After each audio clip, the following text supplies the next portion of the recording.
Well, now that you've completed your work for Unit 2, you have begun to look into yourself to see what you can see, to see whether the idea of principles describing an inside-out world really makes sense to you, to see what resonates with you, to see if it touches your heart in a way. That, we deceive ourselves because our reality looks so real to us, because consciousness brings it to life, that it doesn't seem possible, that we're actually making it up, that it's coming from the inside out, that we're the artists holding the brush and the canvas of our life. And yet, that's where all of our peace of mind and freedom originate, from the idea that no one can force us, no thing can force us to think or feel a certain way, that we're able to create our own experience of what we're experiencing out there in the world. And don't be confused and think, well, wait a minute, there was an accident last week and those people are hurt and that's a real experience. Well, it is a real experience and it happened.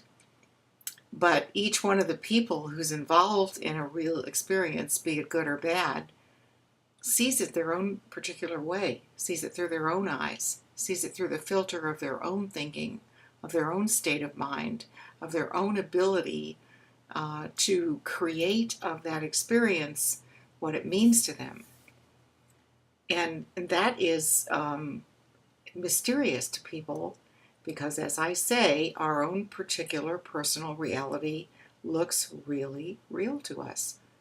Mind, that energy that flows through us, that allows us to create our own thoughts, to put thoughts into our minds and our own personal minds, and then consciousness that brings those thoughts to life through the senses. Essentially, as soon as consciousness brings those thoughts to life, it looks like they're happening to us. But they're not. They're happening through us. And to reflect on that, give yourself a chance to really ask yourself, what would be different for me if people couldn't push my buttons?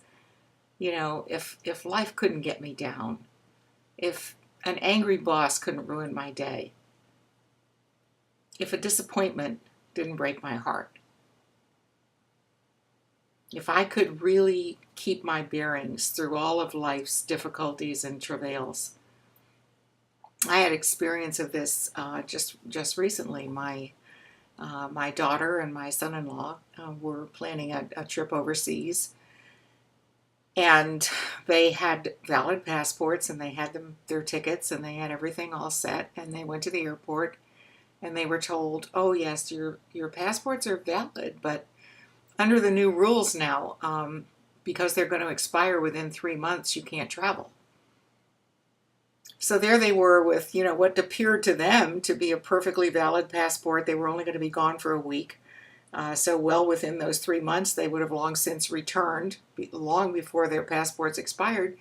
And they just couldn't wrap their minds around how they could have planned this trip for so long. And they're in the airport, they're ready to get on the plane. And their hopes are dashed by an airline person who says, oh, I'm sorry, I can't let you board. And they absolutely were relentlessly committed to not letting them board, so they didn't board.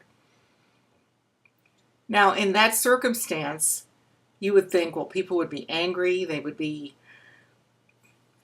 heartbroken, they would be upset, they would be this, they would be that, But what they did is they took a deep breath. They felt really disappointed at first, they just kind of had to get over it.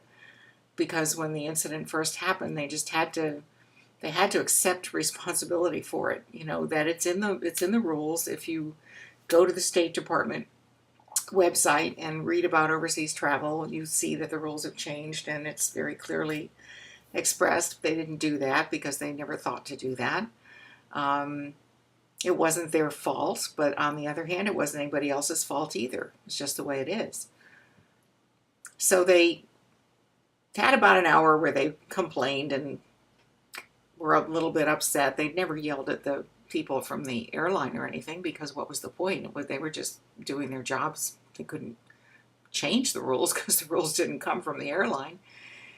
And then they just sort of picked themselves up, went out to dinner, and came home and thought, well, now we've learned something and we'll go on a trip another time. And they just put it out of their mind.